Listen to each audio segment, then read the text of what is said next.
Greetings, my name is Christopher Sartin, a graduate student at Colorado Christian University in mental health counseling. I, along with Dr. George Humes and Craig Ruda, will be discussing delusional disorders for our group presentation project in psychopathology.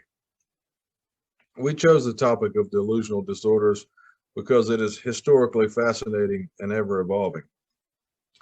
So, let's talk about the DSM-5 and what it has to say about delusional disorders. A disorder in which the individual has persistent delusions and is very often contentious, but has no disorganized thinking or hallucinations.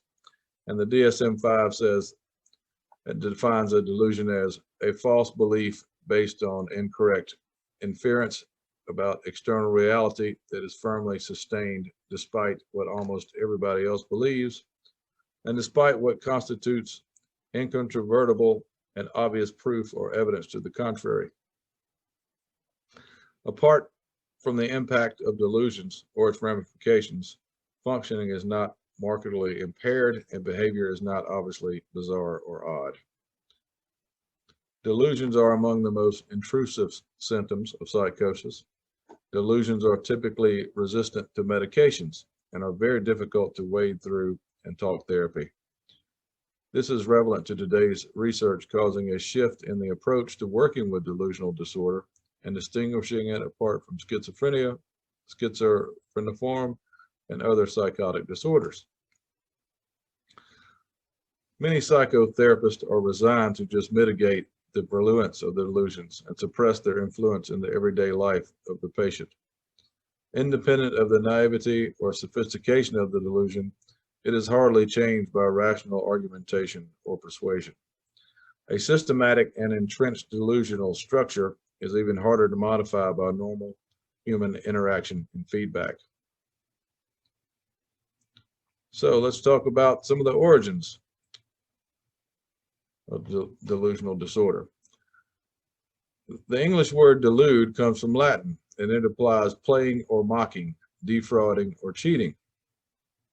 The German word Wahn means whim, a false opinion, or fancy, and makes no more comment than the English upon the subjective experience. The French word delire is more emphatic. It implies the plowshare jumping out of the furrow, lyra, perhaps a similar metaphor to the ironical unhinged. Since time immemorial, delusion has been taken as the basic characteristic of madness. To be mad was to be deluded. And now let's look at some of the classical psychopathological literature perspectives. In delusion, the awareness of meaning undergoes a transformation. Described as a direct experience of meaning or a, quote, seeing of in his classic text, General Psychology, Carl Jaspers in 1963 argues for a distinct mechanism for the formation and fixation of delusions. A rationalist view whereby delusions involve a change in the mechanism of belief. Delusions are often impervious to counter-argument because of a change in belief fixation that Jaspers called an alteration of the personality. And this distinct mechanism, rather than any individual characteristics that distinguish delusions from normal belief. Classical perspectives remain controversial, however. Sigmund Freud believed that delusions, rather than being symptoms of the disorder, are a part of the healing process. In 1896, he described projection as the main defense mechanism in paranoia.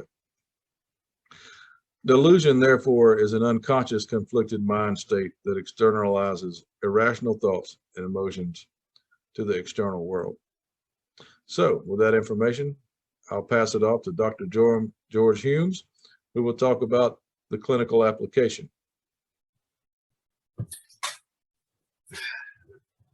My name is George Humes, and I'll be discussing the diagnosis and type of delusions. According to the DSM, a delusional disorder is a mental illness that lasts for more than at least 4 weeks and with no other form of psychotic symptoms. The DSM also defines a delusion itself as a false belief based on incorrect inference about external reality that persists despite evidence to the contrary. And these beliefs are not ordinarily accepted by others within their own culture or subculture.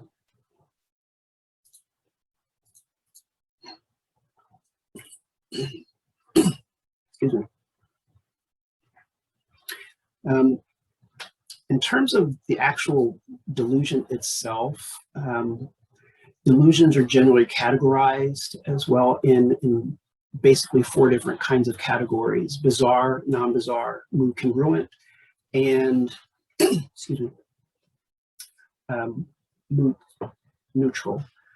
There are many different types of delusions, and we will be covering some of those types.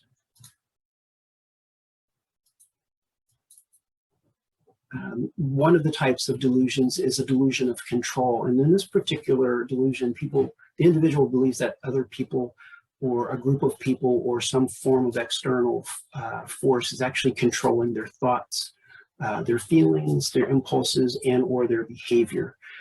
Subcategory under delusions of control would be something like thought broadcasting, where this individual will believe that others can actually hear their thoughts out loud.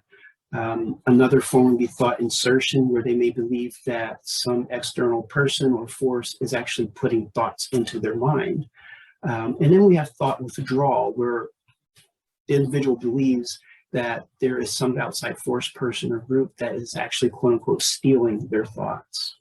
One of the more strange delusions, at least that I've come across, is nihilistic delusions. In this particular type of delusion, the theme centers on the non-existence of the self or parts of self or others or of the world. The strangest example that I can think of with this particular delusion, there was an individual who was extremely depressed. And considering his delusion, it made a lot of sense why he would be depressed. He believed that he was dead and that people had stolen his major organs. That won't make any sense. However, it's not something that you're going to debate with the individual. Another one might be delusions of jealousy or delusions of infidelity. Another type of delusion is delusions of guilt or sin. And in this particular one, delusion of guilt or sin, the unfounded feeling or belief of remorse and or guilt. They believe that they have committed something really heinous and horrible and that they feel very guilty about it and that they should be punished for it. Delusions of reference. The individual may believe that someone is secretly communicating with them through the newspaper, the headlines, the actual passages in the newspaper. They may think that the people on the TV are actually talking to them or about them.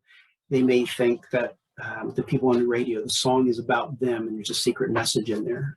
But those would be examples of delusions of reference. Erotomania is a delusion in which one believes that another person is in love with them. The individual that comes to mind on this would be Mel Gibson. He had several stalkers and several women that actually had followed him around the globe when he was filming movies, sent him letters. Some of them actually acted on their delusion. They sent him letters. They threatened his wife because they believed that he was cheating with this other woman who in reality was his wife. Grandiose delusions. These individuals believe and are convinced that they have special powers, talents, and or abilities. The best example that comes to mind when I think of this is when we had 2 individuals on our unit, an inpatient unit, and they both believed that they were Jesus. Really interesting. They were kind of polite, nauseatingly polite. The more interesting one, however, that kind of made things on the unit a little bit easier, was when we had one individual who thought he was Jesus and the other thought that he was literally Satan. And in that particular instance, having the one who thought he was Jesus was really nice because he could keep the one who thought he was Satan behaving properly. It was just kind of a strange dynamic in the unit. One of the, or two of the more popular or most common type of delusion is, one's a persecutory delusion in which the individual believes that there's a theme that goes along with persecutory delusions. They may think that people are following them. They may think that the government or some group is conspiring against them. They may think that they're being harassed, poisoned, drugged, cheated, spied on, or literally being attacked. In paranoid delusions, which is another really common one, they may believe that people are kind of out to get them. They think that people are conspiring against them to do them harm, even though there's no evidence whatsoever to kind of support that. Delusions, religious delusions, they usually are themed as well. They usually have some type of religious and or spiritual content that goes along with it. They may think that they have been chosen by God to do something. So we have other forms of delusion that can be wrapped up into this particular one, where you have mixed delusions. Somatic delusions is a delusion that primarily pertains to bodily functions, bodily sensations, and physical appearance, usually false belief that the person is somehow diseased, abnormal, or changed. Delusional parasitosis is probably the most interesting one that I have actually come across. It's also referred to as Ekbom's syndrome. It's a form of psychosis where the individual, they have a very, very strong belief that they're infested with some form of parasite. They don't have any parasites is reality. I worked with a lady at the state hospital. It was the first time I'd ever come across this.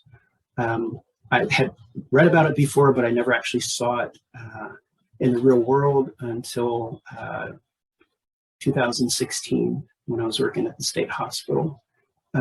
She believed that she had parasites in her. She also had paranoid delusions and persecutory delusions. Her case was a really sad